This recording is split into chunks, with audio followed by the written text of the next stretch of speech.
অসমত আপোনালোকে জানে যে 9,35,682 জন ব্যক্তিৰ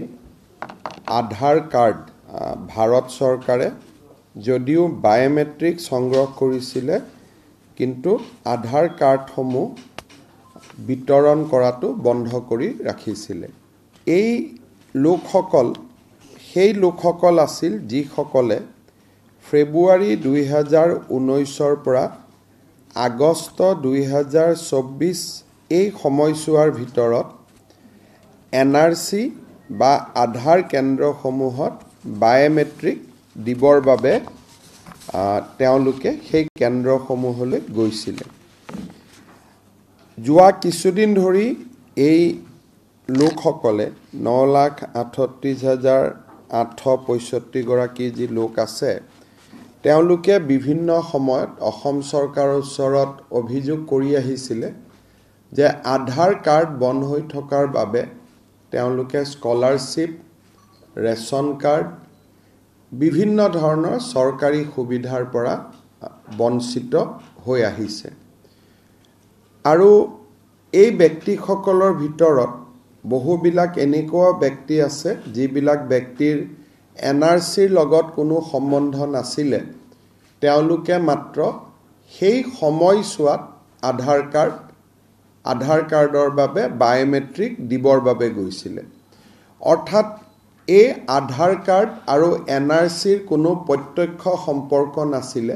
সম্পৰ্ক ইমানেই আছিলে যে সেই 4 মাহৰ সময়ছোৱাৰ ভিতৰত তেওঁলোকে বায়োমেট্ৰিক দিবৰ বাবে NRC বা আধাৰ সেৱা কেন্দ্ৰসমূহলৈ গৈছিলে আৰু তেতিয়া NRC আৰু আধাৰ সেৱা কেন্দ্ৰ একেটাই আছিলে, দুটা পৃথক পৃথক নাছিলে। এই বিষয়টোৰ ওপৰত অধ্যয়ন কৰিবলৈ আমি এখন কেবিনেট সাব কমিটি গঠন কৰিছিলোঁ। কেবিনেট সাব কমিটিখনে অসমৰ প্ৰায়বোৰ সদৌ অসম ছাত্ৰ সন্থাকে ধৰি সংগঠনসমূহৰ লগত আলাপ আলোচনা কৰিছিলে আৰু তেখেতসকলেও এটা ঐক্যমতত উপস্থিত হৈছিলে যে NRC আৰু আধাৰ কাৰ্ডৰ কোনো প্ৰত্যক্ষ সম্বন্ধ নাই আৰু সেইকাৰণে আধাৰ কাৰ্ডসমূহ যদি ভাৰত চৰকাৰে বিতৰণ কৰে তেতিয়াহ'লে কাৰো আপত্তি নাথাকিব। এই বিষয়টো আমি কেবিনেটলৈকে লৈ গৈছিলোঁ। কেবিনেট সাব কমিটিটোৰ যিটো ফাইণ্ডিংছ আছিলে তাক তেখেতসকলে কেবিনেটেও সমৰ্থন কৰিছিলে আৰু ভাৰত চৰকাৰৰ লগত এই বিষয়ে আমি যোৱা 2 বছৰ ধৰি যোগাযোগ কৰি আছিলোঁ যে আধাৰ কাৰ্ডখিনি খুলি দিব লাগে। মানুহৰ ৰেচন কাৰ্ডৰ পৰা স্কলাৰশ্বিপ বিভিন্ন ক্ষেত্ৰত অসুবিধা হৈছে। যোৱা 29/7/2024 তাৰিখে আমি ভাৰত চৰকাৰে আমাক অনুৰোধ কৰে যে অসম চৰকাৰে এটা আনুষ্ঠানিকভাৱে ভাৰত চৰকাৰক গোটেই বিষয়টো জনাব লাগে। আমি ভাৰত চৰকাৰক 19/7/2024 এটা ফৰ্মেল প্ৰপ'জেল দিওঁ যে এই 9,35,682 জন ব্যক্তিৰ আধাৰ কাৰ্ডসমূহ মুকলি কৰি দিব লাগে। আমি দিয়া পত্ৰখনৰ ওপৰত ভাৰত চৰকাৰে চলিচিটৰ জেনেৰেল অৱ ইণ্ডিয়াৰ পৰামৰ্শ লয় আৰু যোৱাকালি 27/8/2024 তাৰিখে ভাৰত চৰকাৰে UDI যি আমাৰ আধাৰ কাৰ্ডৰ যিটো অথৰিটি,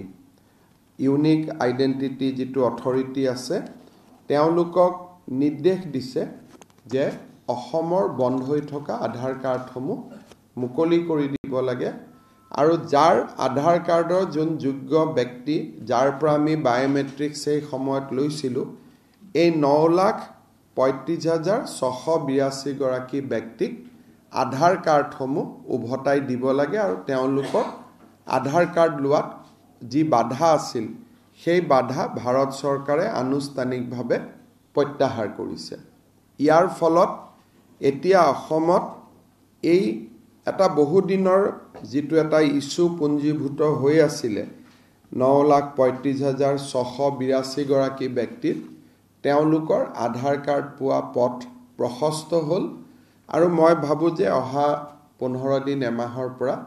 ভিতৰৰ পৰা তেওঁলোকে নিজৰ নিজৰ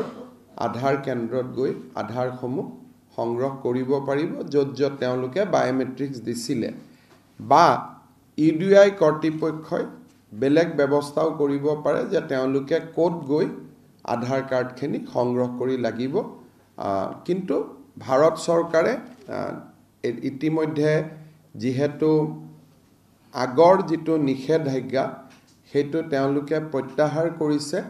আৰু এতিয়া আধাৰ কাৰ্ড পোৱাৰ পথ সকলোৱে প্ৰশস্ত হ'ল এটা